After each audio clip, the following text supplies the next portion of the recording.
여러분 안녕하십니까? 6월 1일 치러지는 지방선거가 99일 앞으로 다가왔습니다. 대선에 가려서 예전만큼 분위기가 뜨겁지는 않지만 물밑 경쟁은 치열한데요. 석 달 앞으로 다가온 지방선거의 변수와 관전 포인트를 짚어봤습니다. 먼저 이성각 기자입니다. 지방선거 최대 변수는 단연 대선 결과가 꼽힙니다. 민주당은 지방선거 공천 일정을 대선 이후로 연기하고 대선 기여도를 공천에 반영하겠다는 뜻을 여러 차례 강조했습니다. 민주당이 대선에서 승리하면 공을 세운 민주당 입지자들은 몸값이 오를 수 있습니다. 반면 정권 교체가 이루어지면 대선 기여도 평가 취지가 퇴색하고 지방선거 승리를 위한 개혁 공천 요구가 커질 수 있습니다. 이 경우 민주당 안팎에서는 텃밭인 호남에서부터 참신한 인재를 적극적으로 공천해 쇄신의 의지를 보여야 한다는 목소리가 나올 수 있습니다. 인지도와 조직력을 앞세운 현역에 맞서 정치 신인들의 주목도가 높아질 수 있는 대목입니다. 또 다른 변수는 민주당의 선출직 공직자 평가 결과입니다. 민주당은 현역 단체장 평가를 통해 하위 20%로 분류되면 공천 심사에서 해당 단체장에게 본인이 얻은 점수에서 20%를 감산하는 페널티를 주기로 했습니다.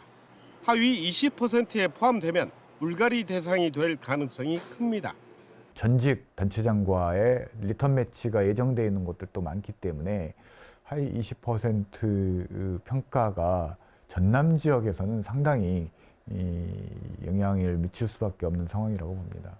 이 밖에도 대선 승리를 명분으로 민주당 복당이 허용된 탈당 인사들의 출마 여부도 민주당 공천과 선거 판도에 영향을 미칠 변수로 꼽힙니다. KBS 뉴스 이성각입니다. 이번 지방선거는 현역 단체장이 얼마나 자리를 지킬지가 관심입니다. 앞서 보신 변수를 감안해서 이번에는 지방선거의 주요 관전 포인트를 살펴보겠습니다. 계속해서 박상훈 기자입니다. 민주당 공천장을 거머쥐기 위한 최대 격전지는 광주 시장 경선이 꼽힙니다. 4년 전 당내 경선에서 맞붙었던 이용섭 시장과 강기정 전 청와대 정무수석은 양강 구도를 형성하며 치열한 리턴 매치를 펼치고 있습니다. 초박빙의 여론조사 흐름이 유지된다면 광주시장 경선 결과는 당심에서 갈릴 수 있습니다. 이 때문에 두 후보 가운데 누가 더 많은 지역 국회의원의 지지를 얻어낼지가 관전 포인트입니다. 비교적 잔잔한 선거 국면을 보이는 전남지사 선거는 민주당 경선에 김용록 지사의 대항마로 누가 나설지가 관심입니다. 현역 구청장, 시장, 군수의 물갈이 폭도 지켜볼 대목입니다. 광주는 김사모 광산구청장이 불출마 입장을 밝혔고 전남은 현역 단체장들의 잇단 불출마 선언과 3선 제안으로 현역 교체 폭이 커지는 양상입니다. 화순과 광양, 곡성은 일찌감치 현 단체장이 불출마를 선언했고 진도와 담양은 3선 출마 제안으로 무주공산이 됐습니다.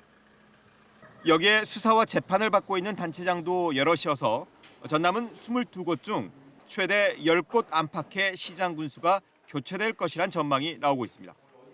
이와 함께 광주 전남에 공을 들이고 있는 국민의힘이 단체장 선거에 후보를 얼마나 낼지, 비례대표 광역위원을 배출할 수 있을지도 지역 정가의 관심입니다. 지방선거와 함께 치러지는 교육감 선거도 갈수록 치열해지고 있습니다.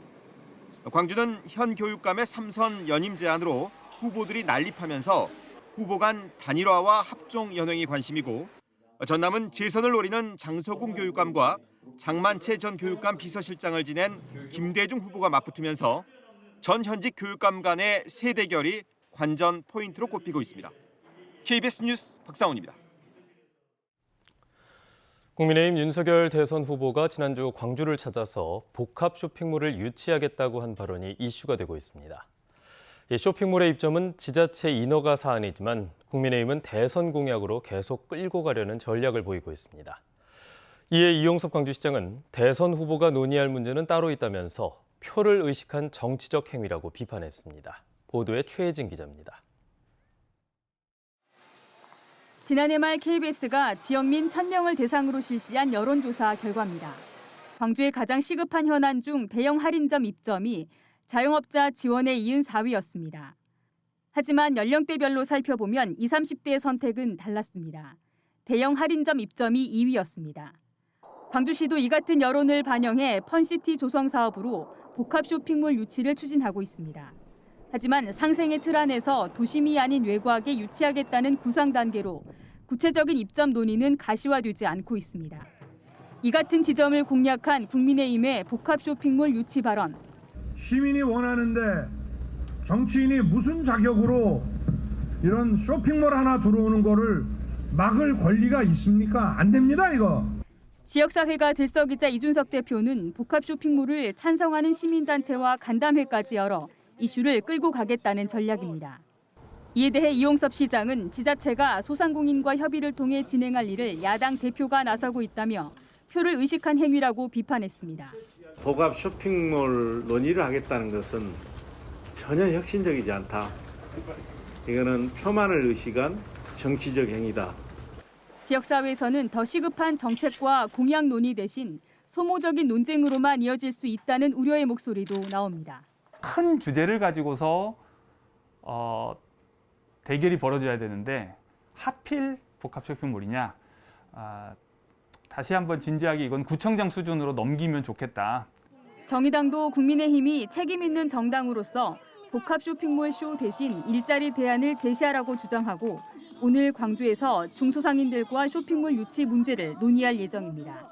KBS 뉴스 최진입니다. 광주 화정 아이파크 붕괴 사고의 여파로 광주에서 현대산업개발의 퇴출 움직임이 가시화되고 있습니다. 현대산업개발이 시공사로 참여한 학동 4구역과 우남 3단지에서 시공사 교체를 요구하고 나섰습니다.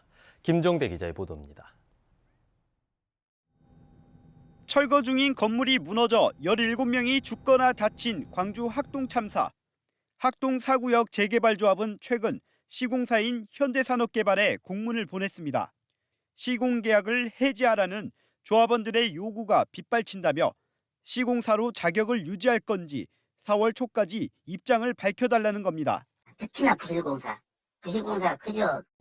화정 아이파크 붕괴로 공사가 중단된 우남 3단지.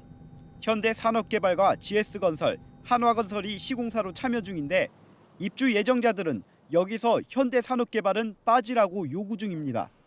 최근 의견조사에서 조합원 92%가 현산 배제에 찬성했습니다. 아파트 이미지도 나빠졌고 공사 중단으로 피해도 늘어났다는 이유에서입니다. 90% 정도 찬성을 했습니다. 사업자는. 경기도 광명시의 재개발조합에서도 최근 현산의 시공 배제를 골자로 계약 변경을 요구했습니다. 현산 측은 계약을 따낸 재개발, 재건축 조합의 의견을 적극 수용하겠다면서도 뚜렷한 입장은 밝히지 않고 있습니다. 조합원들이 그런 의견이 있으실 때 겸허히 듣고 저희가 할 수 있는 부분을 찾아서 또 말씀드리고 있습니다. 광주에서 이딴 붕괴 사고로 기업 신뢰도가 추락한 현대산업개발. 짓고 있는 아파트 사업에서도 손을 떼라는 거센 요구에 부딪혔습니다. KBS 뉴스 김정대입니다. 광주와 전남 지역에서 코로나19 신규 확진자가 어제 오후 6시를 기준으로 4,230명이 나와서 일주일째 4,000명대를 기록했습니다. 광주에서는 요양병원 여러 곳에서 확진자가 추가됐고 산발적인 감염이 이어지면서 2,680명이 확진됐습니다. 전남은 복지시설과 아동센터 등에서 감염이 이어지는 등 1,550명이 양성 판정을 받았습니다. 전라남도가 환자 보호자와 간병인의 코로나19 검사 비용 부담 완화를 위해서 이번 전 PCR 검사 비용을 한 차례 지원합니다.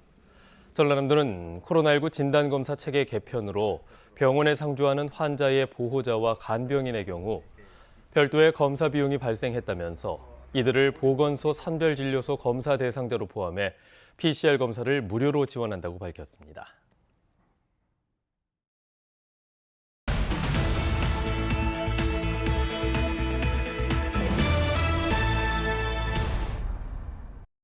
순천만에서 주로 관찰되던 흑두루미가 신안 지도갯벌에서도 관찰됐습니다. 신안군은 국제적인 보호종 흑두루미 52마리가 지난 14일 먹이가 풍부한 신안 지도갯벌에서 먹이 활동과 휴식을 취하고 있는 것이 관찰됐다고 밝혔습니다. 트로트 가수 영탁이 완도군의 전복 홍보대사로 활동합니다. 완도군은 가수 영탁의 신곡 전복 먹으러 갈래의 가사에 완도 바다와 전복이 포함되는 등 완도 전복이 자연스레 알려지고 있다며 홍보대사직을 제안했다고 밝혔습니다. 여수 국가산단 삼동지구에 석유화학 안전체험 교육장이 내년 7월 개관합니다.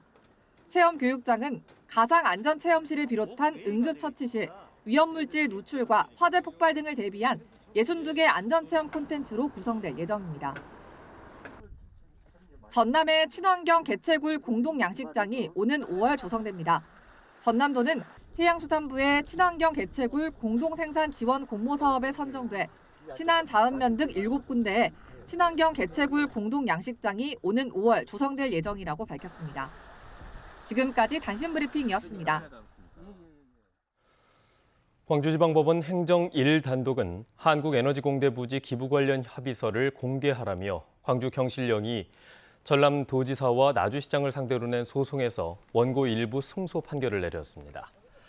재판부는 부영주택이 골프장을 한국에너지공대 부지로 기부하고 자녀 부지와 관련해 전라남도와 나주시가 법적 절차에 따라 지원한다는 협약 내용이 기업의 경영 영업상 기밀로 보기 어렵다며 이같이 판결했습니다.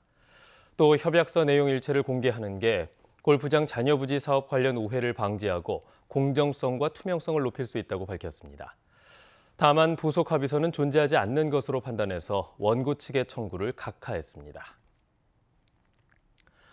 공법단체로 전환한 5.18 민주화운동 부상자회의의 초대 회장으로 황일봉 전 남구청장이 선출됐습니다. 5.18 부상자회 설립준비위원회는 어제 대의원 회의를 열고 설립준비위원장을 맡아온 황일봉 전 남구청장을 초대 회장으로 선출하는 등 부회장과 감사, 이사 등 임원진을 선출하고 의결했습니다. 한편 일부 회원은 이번 선거가 제대로 된 내용 전달도 없이 졸속으로 치러졌다며 항의했습니다. 광주시가 산하기관인 환경공단의 이사장 후보자 재추천을 요청했습니다. 광주시는 환경공단 임원추천위원회가 지난 17일 면접 등을 통해 2명의 이사장 후보자를 추천했지만 평가 결과가 낮은 점 등을 고려해 재추천을 요청했다고 밝혔습니다. 광주시 환경공단은 지방공기업 평가에서 A등급을 받아 이사장 연임 자격에 미달됐으며 현 김강열 이사장의 임기는 다음 달 20일 만료됩니다. 도심 지역의 빗물의 땅속 침투율을 높이기 위한 물순환 선도도시 시범사업 공사가 올해 말에 완공됩니다. 광주시는 상무지구 아파트 단지 주변의 인도블록을 빗물이 스며드는 투수블록으로 교체하고 가로수 사이에 식물 재배 화분을 설치하는 등 물순환 선도도시 시범사업 2차 공사를 올해 말까지 진행한다고 밝혔습니다. 광주시는 시범 사업을 통해 상무지구에 물이 스며들지 않는 불투수 면적이 91%에서 59%로 줄어들어서 물순환 회복력 상승을 기대하고 있습니다.